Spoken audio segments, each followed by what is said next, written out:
What is up everyone, this is Cher talking, welcome back to my channel. On today's video, let's talk about the new batch of freestyles we got in Romancing SaGa ReUniverSe. They are based on the allies that you can recruit on Romancing SaGa 3. Well, let's start off with Volcano. He's a fire leader, 99% endurance and 108% will are just average. 100% agility is average, but 131% will is okay. Starts the fight with 13 BP because of his best attack, can also grant all surviving allies when attacking with heat attacks, grant themselves a defense boost that will decrease damage taken by 10% and lasts for 2 turns and stacks. So if your character has multiple chases, well, most characters have at least 1 chase, you can stack 4 at least. Then grant all enemies this effect called Faerie scars. When they are attacked by heat attack, then you're going to activate the following: a heat defense down to them so that your heat attacks do more, and also they will lose endurance and will, but 5% only. Then grant all surviving allies as well every turn the Great Sucho teaching that when attacking with heat attacks, you're going to activate the following up to 2 times. 2 BP, so if you attack twice, it's 4. Grant themselves also a heat attack boost. That will improve heat damage by 55%, lasts for 2 turns. So technically, if you have a chase attack, you're going to improve 110% heat attacks, and on the next turn, you start with that, and then you're going to improve as much as 220. But that is not very useful since most of the time your character will not see the second turn buffs. They will also self-buff their intelligence by 15%. Okay, so Volcano, besides wanting to be used together with fire attackers, he even prefers those that are mages. But now for himself, when he lands an attack, he chases with Wild Fireballs Plus. This is a 2 to 7 hit attack with deep power. That's pretty crazy if you have 7 hits, but 7 hits is unlikely to happen. The average here will be 4, but that is not that bad, actually. Well, on the start of a turn, he grants himself heat up of 30% damage improvement, 5 times per battle for a total of 150%. Then attack damage increases by 30%, reduces damage taken by 30% too, and then if you resist, reduces by another 40%. Skill number 1 is Cure Fire. For 1 BP, you have any power attack that can recover HP by around 1.5 thousand. And there's Burning Formation. This is something that you're going to use on the start of the fight. And it's fast for all enemies, deep power and 3 BP cost only. And then when attack lands, grants the target Faerie scars. Why is that like that? Because the Faerie scars that you casted first last for only 5 turns. And then you're going to cast this that will become permanent in battle. So for the first turns, you actually have a stack of both effects. But after that, all the enemies will have this till they die. Okay. Then Hellfire Pillar Storm. It's a fast single target attack with double S power and 13 BP cost. When the attack lands, it will then reduce all status by up to 15%, and then we will apply an attack down that decreases the attack damage of the enemy by 15% on max level, lasts for 2 turns, and will stack, so you can reach 2 stacks. Well, Volcano is an interesting character. He seems to be the evolution of Emerald. Emerald was nice, but Emerald could work with all types of fire attackers somehow, although she does increase spell damage the most via enhanced sorcery. So they combo well together if you want to use them, and then you can also bring characters like Miriam and other ones as well, especially Jo. She also benefits from fire cycles. Polka can also benefit, and you can even filter here by affinities with fire. You're gonna see that future autos will work well. Charl can have some spells, but it's not easy, and Eleanor will, and so on.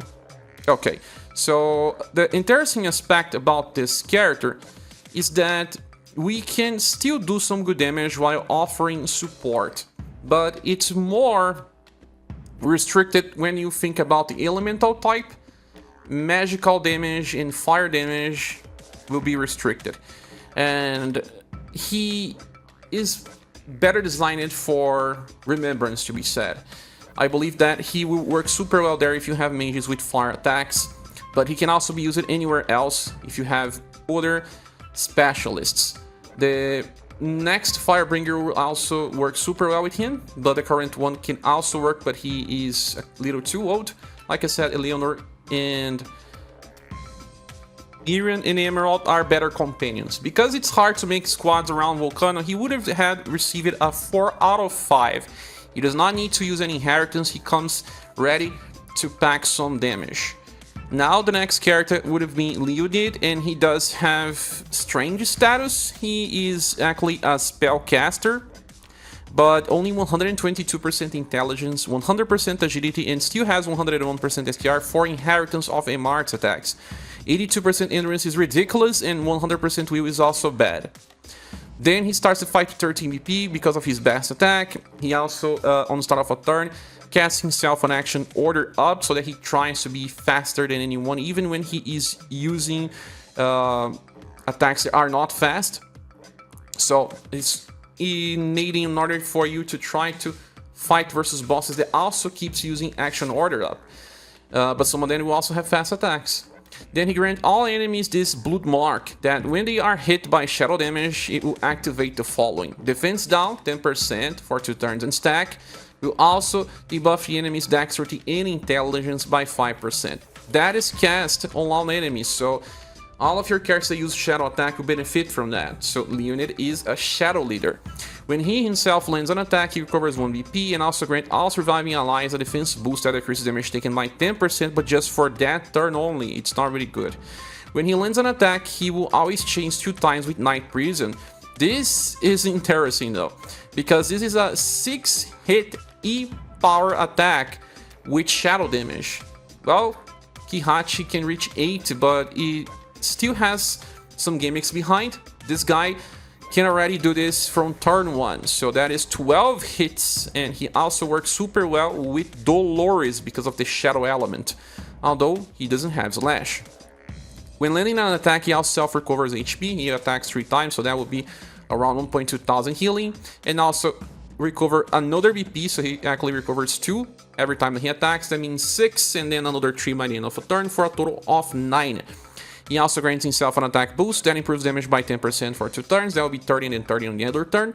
And defense boost of 10%. That will actually reach 6 stacks. And also self-buff intelligence, but only 5%. He then improves damage at all times by 80%, reduces damage taken by 30. Now, skill number 1 is a single target attack that has 2 to 3 hits with E power and 4 BP cost. It's just something that you're gonna use if you don't have enough BP, because this one is multi-hit. But then you have Dark Wash Plus, that is still useful because it buff breaks the enemies, so that if they keep self-buffing, you can stop them from doing too much damage. It has 3+ power, it is okay. But there's Night Prison. This is same attack that you get as a chase, so you can actually have 6 hits multiplied by 3. That means 18 total. That attack has 13 BP cost. Well, Leonid is nice because he's simple. He helps all of your characters that have shadow damage do more, but the dexterity and intelligence debuffs, it's not a very interesting combination. I would much prefer SGR and intelligence because that covers most ground. But intelligence is still something that you need to debuff anyway. And making shadow squads is not that hard too, especially because of Dolores and Cygnus. Cygnus also works super well when used together with Leonid, especially because Cygnus has multi-hit attacks as well. Then Leonid could also use one of his inheritances if you want to debuff other stuff, like Devil's Touch. This is a skill that can debuff the SGR and agility of the enemy. There is also Vital Absorb that can cast Monolith down if you really want it, but he doesn't really need any type of inheritance.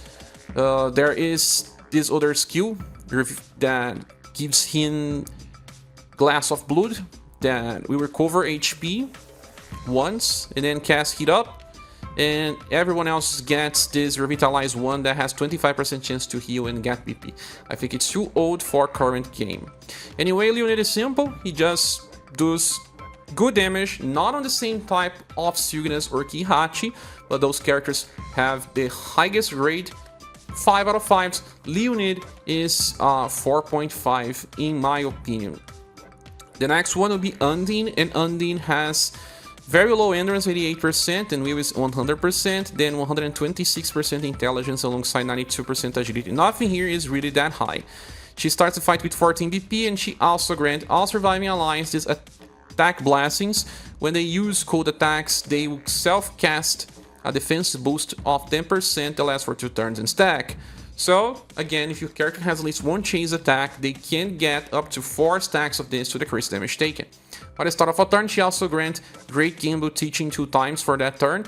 That when you attack with cold attacks, up to 2 times you can recover your BP by 2, up to 4 if you attack twice. And you're gonna cast a cold attack boost to yourself that will improve cold damage by 55%, lasts for 2 turns in stack, and also self-buff your ScherBR dexterity, agility, and intelligence by 15%. That's nice because it has more status covered, all the offensive parts. But she herself, when she attacks, has a chase called Ocean Veil that will grant all surviving allies defense boost that decreases damage taken by 15% because this is skill based. And also chains with Water Hammer Plus that can buff ScherBR and intelligence by 10%. Well, 10% is not really important anyway. I don't really like this second one. Then, on the start of a turn, she grants all surviving allies an attack boost, 15% damage increase. And then, all surviving allies is Elemental Enhanced Cold that will improve cold damage for everyone by 20%, 5 times per battle, a total of 100%. 30% damage increase at all times, and then 30% damage reduction, and then extra 40% damage reduction when she resists. Skill number 1 is Bubble Blast. It's just free C power that you use instead of a bonk. The second one, Aqua Blasting, it's fast support for all allies that can be used only 2 times per battle, and it will improve the utility of the character. It reminds me of Maria.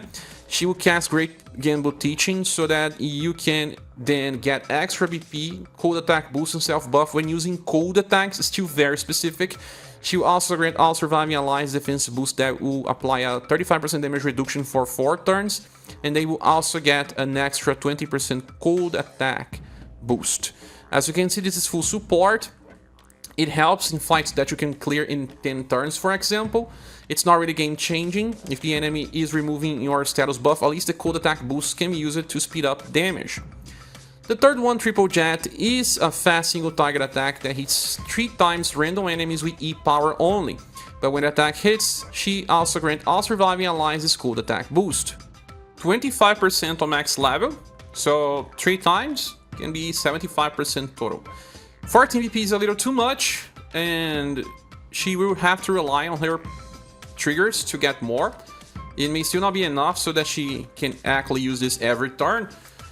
Problem with Undine is that there is 4 Muse, and 4 Muse can improve cold attack damage by quite a lot if your character has multiple attacks, those like Therese and the first Kinhachi.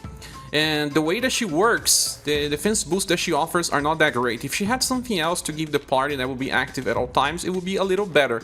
And because of the second skill and the other effects here, you probably don't want to use something else. Although, you could get that Tempest Veil to give a defense boost and a guard up. This will be 25% damage decrease 2 times. Undine is not as good as Volcano, sadly. I do believe that in the current game, what she offers is hard to build. Although there are plenty of good cold characters anyway.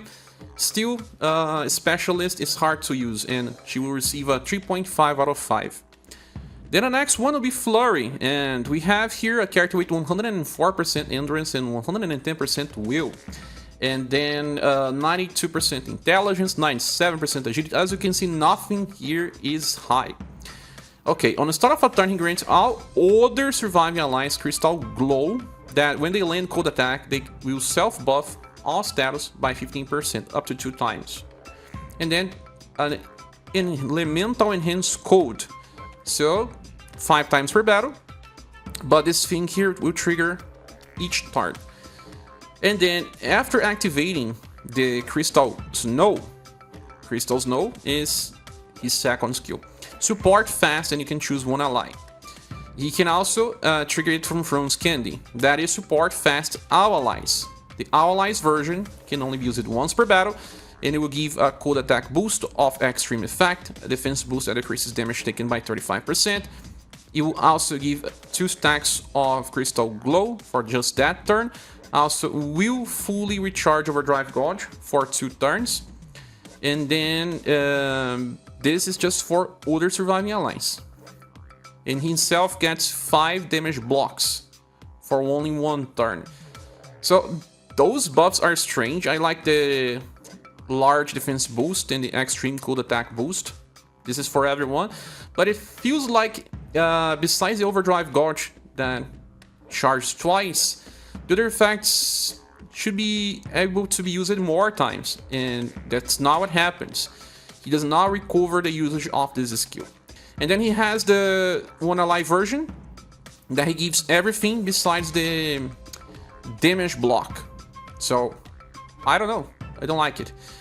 Then after activating this, he still gives more stuff, like for example, end of turn recover 10 BP for that turn, and also another cold attack boost. This time is very large. Then he buffs extra dexterity and intelligence by 35%. Then he gives himself 7 BP by the end of a turn, and then a defense boost of 30%. He will self buff all the defensive status, and then he will also reach Overdrive Gauge. Why? Because he doesn't reach Overdrive Gauge via the frozen candy. So he is very similar to Volcano. Sadly, he's also a club user. Why? Right?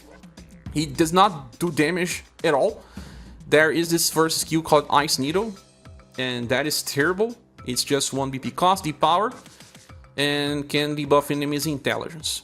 Besides, he can buff all status for everyone by 20% on start of turns, grant all surviving allies a defense boost every turn that decreases damage taken by 15%, and 3 stacks of 5% defense up, decreasing damage taken by 5% each. When he's attacked, he will decrease damage taken at all times by 50%, and nullifies both heat and cold damage. So he can be using informations that draw enemy attention to himself, so that he can block both cold and heat damage, but he works like inferior Volcano when trying to buff the damage of someone in the party. But he does have an AoE version, so you can buff damage for the whole squad, but you still have to bring cold attackers, and then you can buff one ally later, keep buffing it to get more and more damage. Still not enough. I think that you will be getting more out of Undine, and Undine's not even that great.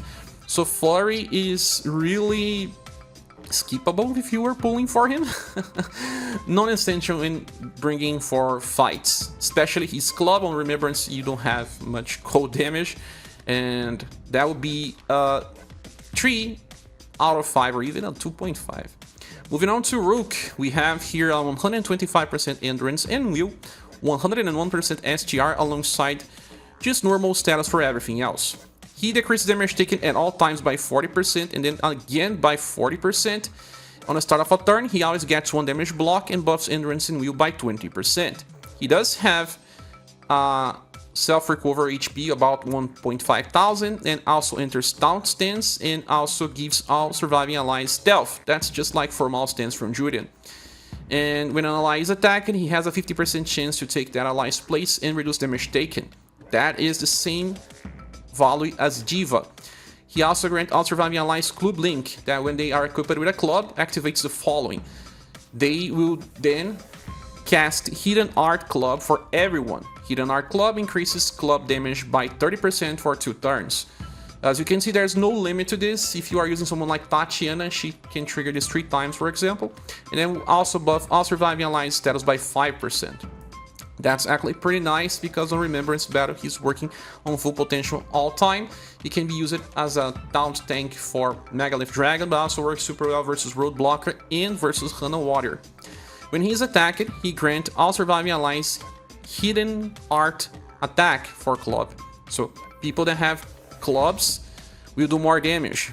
And then Hidden Art defense club. Those that have clubs will reduce damage taken. The offensive part lasts for 2 turns, because you don't know if the enemy is attacking you or not. So again, made for remembrance. It's not that you cannot make a full squad of club units, but they are not as strong as other weapon types for full damage. When he lands an attack, he recovers 1 BP. By the end of a turn, he also gets 45 points of OG Gauge. And when attacking on overdrive, he's gonna chase with Resonance Strike. That is a roll attack with 8 power, roll because of Hana Water, that has a chance to debuff the enemy's endurance and will by 15%. It says and or, so it's strange. I haven't not seen this before.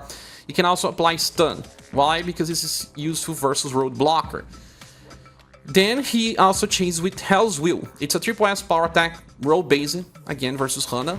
Helps, and before attacking grants morale up very large, 4 turns, and then launches an attack. So he will be getting to overdrive almost every turn depending on your squad composition and if you are using the over accelerate formation, and then he will be triggering those effects, helping out versus Hana Water if you haven't beaten that one yet. As for skills, the first one is Inciting Strike, single target blunt enters taunt, small effect, so he can even increase his taunt, and gives him guard up small. For 1 BP it's amazing, but guard up does not stack. Taunt does. Resonance Strike Plus, like we discussed it, is a roll attack now, 8 power, and can debuff their endurance or will. Or both by 20% on max level. Low chance to apply stun, and the intelligence is not that high. If you are thinking about using him versus road blocker, he needs to be in the back of a rear guard focus formation, and maybe buffing your status too. He kind of helps that because of his passive, so other people that are attacking with the clubs will be buffing Rukh before Rukh tries to stun. Okay, so he helps there a lot. Then the third one is Heavy Rush. It's a roll attack as well, 8 power, and then will grant all surviving allies club link. Before attacking, it's good to use on overdrive this attack, and then he gets another taunt, so his taunt is still stacking, and a defense boost that decreases damage taken by 25% for 3 turns. So use this on overdrive, use other ones if you don't have enough BP on other turns, because if he is on a rear guard focus formation, using this will not help because he's delayed. But on real challenges, you're not gonna use Rukh the way he was meant to be. He's a specialist of a weapon that was actually very good recently because of Minstrel. For example, Minstrel works super well with Rukh, and if you have Hana as well and Tatiana, well, you're not going to have any type of difficulty with Remembrance battle. But anyway, he's not that great as a counter cover because of Jiva is here, and Jiva destroys the enemy, helping you get defense boost, status buffs, and even damage. Rukh would have received it at 3.5, and he's not really important. Next one will be Faerie, and Faerie has 132% STR, actually a pretty good volley, 107% endurance and 108% will. Those are actually very low volleys for a character that was designed to be a tank, but there's some other stuff that will help her survive. Alongside 105% agility. Well, Faeries are always fast, but could be even faster. Now we have a 40% damage increase at all times. Pierce attacks increases by 40% too. When attack damage taken will be decreased by 30%, and then by another 30%, she gets extra 30% damage increase and 80% on ranged or all ranged attacks. Those mean roll, column, or AoE. She also has the same type of passive that most counter tanks have right now, that when they are attacking, they apply an attack boost that will improve damage potential for everyone by 15% for 2 turns and stack, and also buff all offensive status SGR, dexterity, agility, and intelligence by 15%. And when being attacked, she will buff defense boost for everyone by 15%, and buff all surviving allies, endurance, will, love, and charisma by 15%. Defense boost is just for 1 turn, started with Joe, and then Wagner has, Jiva has as well. Very interesting type of mechanics to reduce damage taken if you have taunt, because that's what she has. She starts the fight with 12 BP and taunts with large effect and casts stealth to all other allies.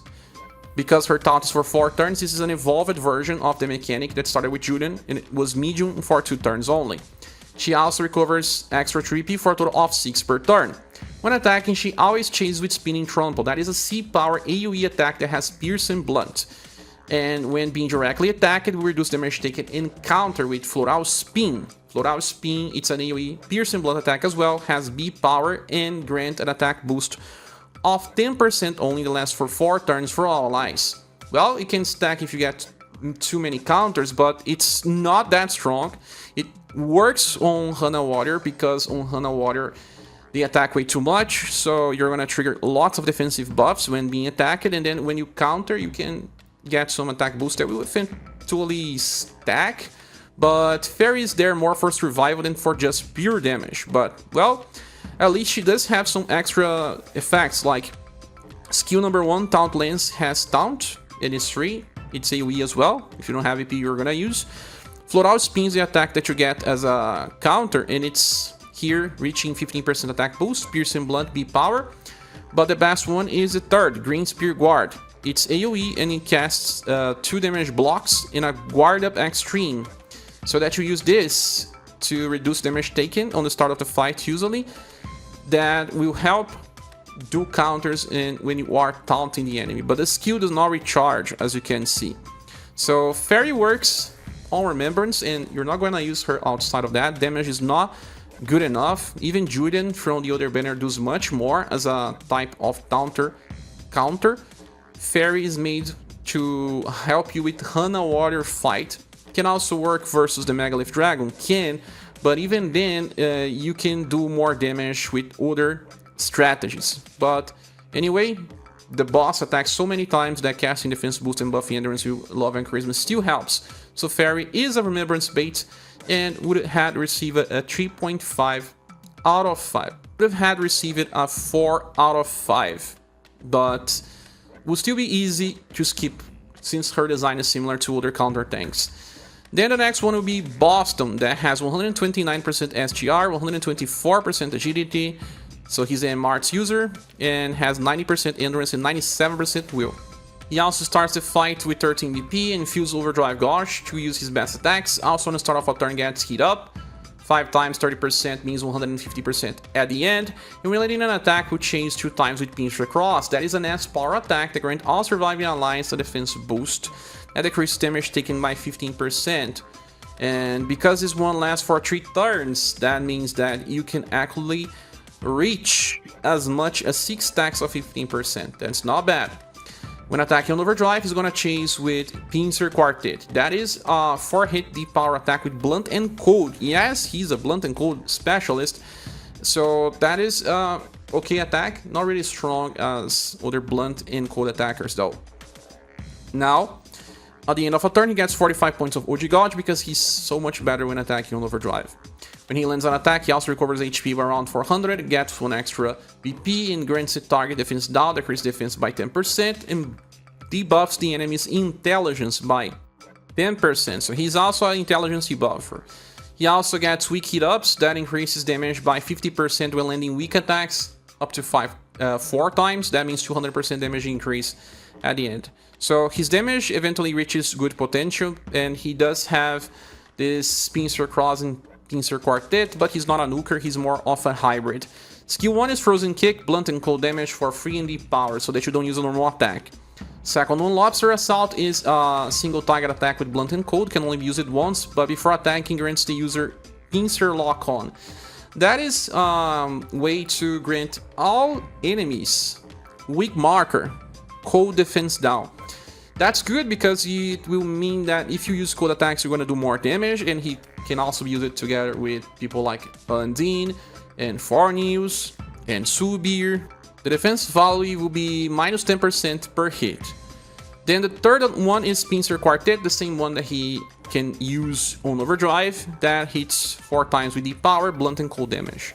So he is more of a lesser damage dealer that does bring some defensive support to the party via his Pincer Cross. His damage is okay, nothing really special. And there's no need of any type of inheritance with him because he provides support with his attacks. Well, Boston is yet another specialist, yet again for cold types. As you can see, they are trying to sell full elemental squads, and he's not that important anyway. But if you have him for remembrance, he still works because of all of those defense boosts. But for general content, we can cast so many defense boosts with other characters now that it's not really that important. Boston would have received a 4 out of 5 because his defense boosts don't need any sort of configuration. Even if he's not buffing cold damage to the party, he is still helping out by giving all defense support. Anyway, moving to the next one, it is Young Boy.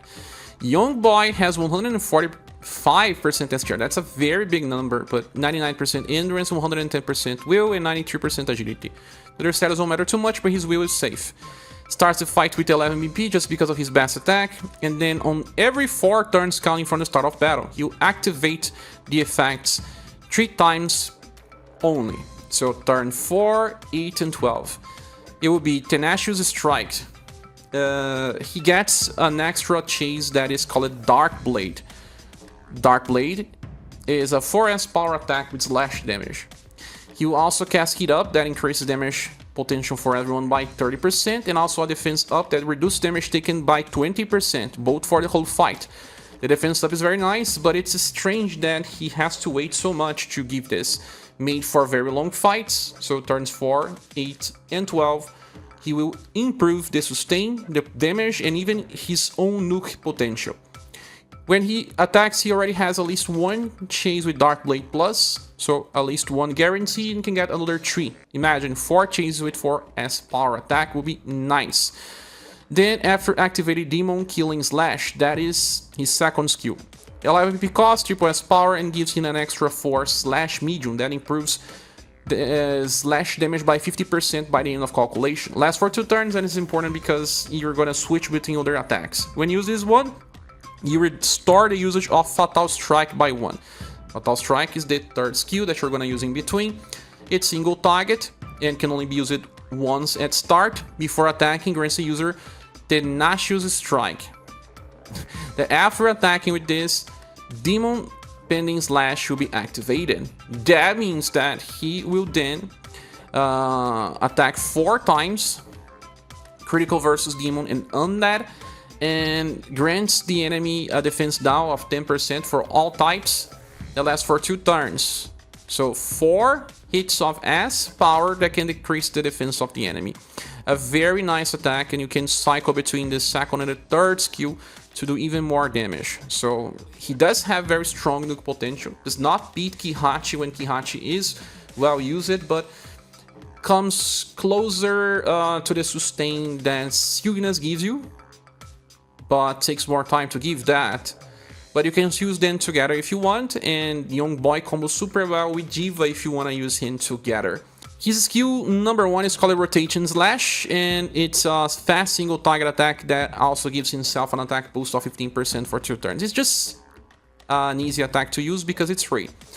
Besides, when he lands an attack, he will then be recover HP by around 400, recovers 1 BP, also grants himself an attack boost that increases damage potential by 10% for 2 turns, a defense boost that decreases damage taken by 10%, and buffs his own SGR by 5%. All of the effects have low values, but there are plenty of effects. Then he has intrinsic, so 30% damage increase at all times, reduces damage taken by 40 when resisting, and a 37% chance to evade resistant attacks. So as you can see, he does have okay setup. He doesn't have that many damage improve at the start of the fight. He seems to even benefit from the heat ups. He also likes to be paired up with other characters that can buff slash damage or status, because he lacks those things. And eventually just running the 2nd and 3rd skill, one after the other, will be very good. But Young Boy is not as good as Signas that people got, and Signas has slash and shadow damage, but he does not deal LP damage to the party, meaning that he is safer to use. Anyway, he will receive 4 out of 5 because of taking too much time to start making all the effects work for real. Well, it may be dead by that. Moving to the next, we have Charl. Charl is a hybrid damage dealer. He has 120% SGR and 116% intelligence, because he switches between those values, and he has terrible endurance with 79% and terrible will with 90%. Back to the old days when hybrid units suffer from status distribution. Starts the fight with Overdrive Gouge Feeling and recovers 4 BP for a total of 14 because he wants to use his best attack. On the start of a turn, if your Overdrive Gouge is full, then you're gonna grant yourself this Wheel of Conflagration that lasts for 3 turns. Wheel of Conflagration is an attack that hits 5 times with Pierce and Heat in E power. Okay, that's pretty strong. He also grants himself defense boost of large effect that will decrease damage taken I'm not mistaken, by 35%, lasts for 2 turns. So you don't want to use Overdrive with this guy. He's just like Tatiana in Imaku, meaning that you can get up to 3 chases of Wheel of Conflagration that can give you 15 hit total.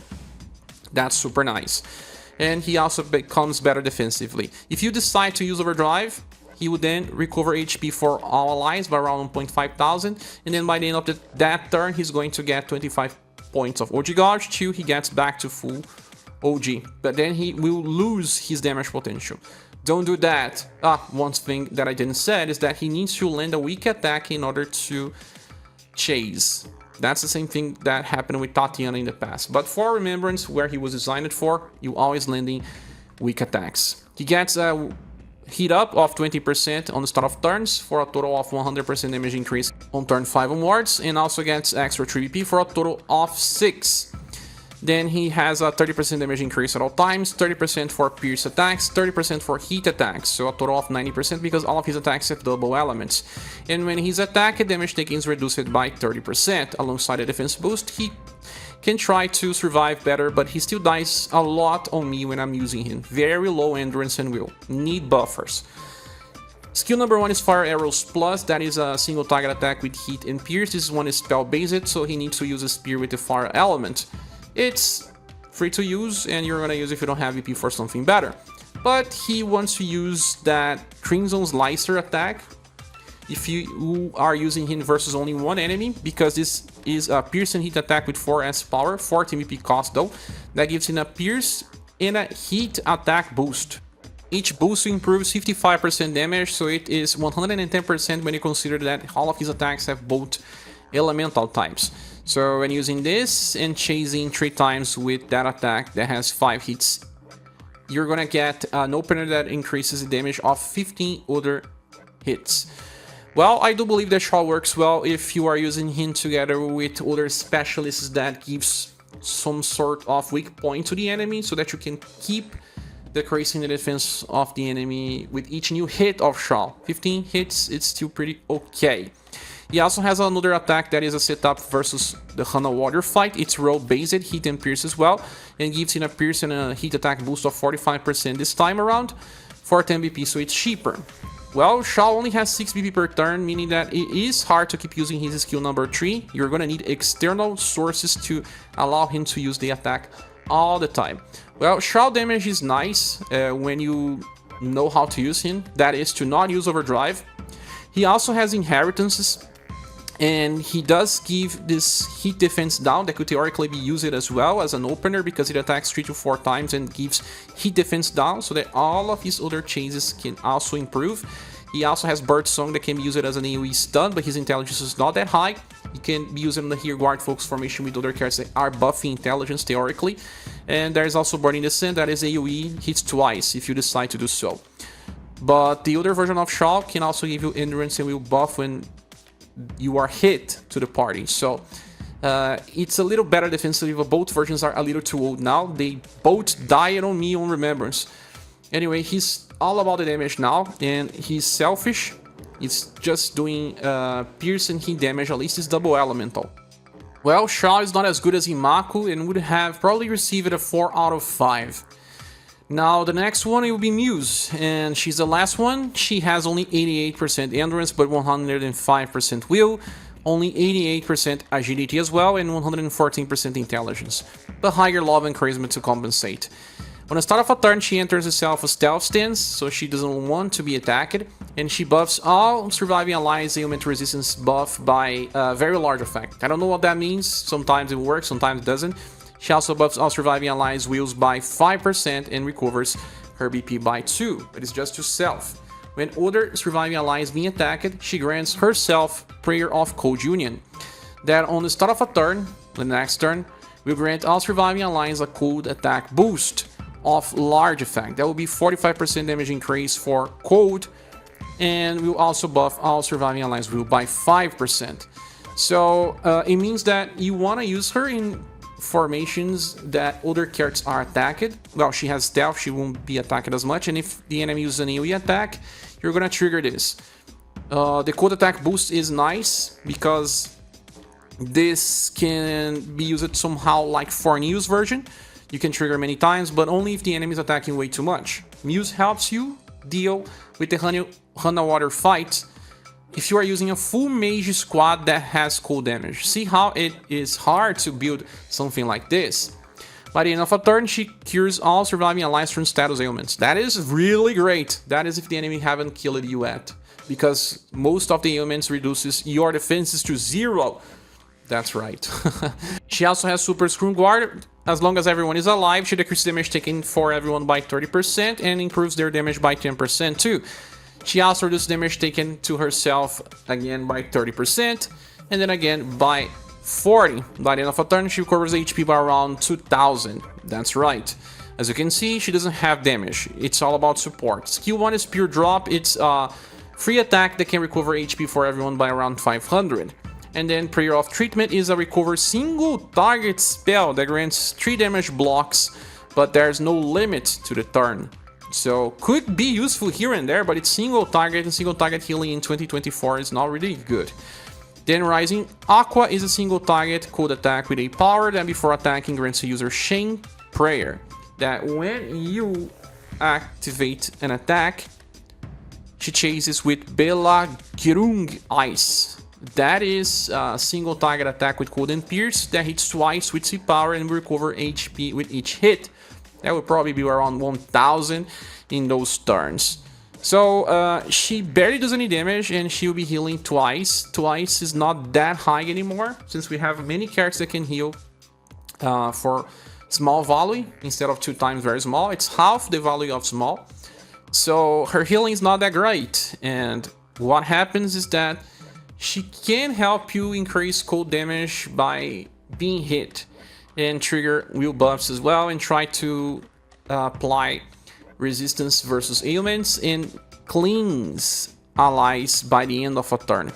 That is a really crazy effect, to be honest, but the way the game works, it's not that important anyway.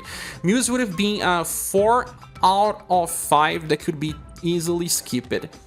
If you really wanted, you could inherit Flurry that recovers HP by more than her actual skill. She deals even less damage though, but that's not a problem. And there is also an AoE recover that is fast, will revive, and also cast wheel and ailment buff resistance. That would be a very useful one as well, depending on the fight, if you need to heal more.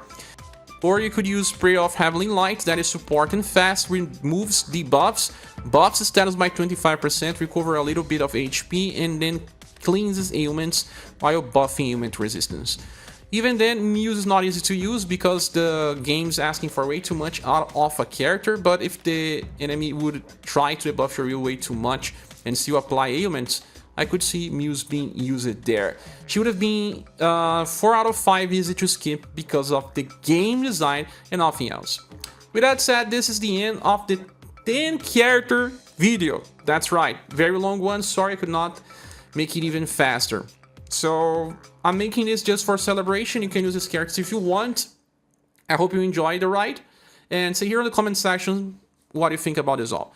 See you soon in the next video or live stream. Goodbye.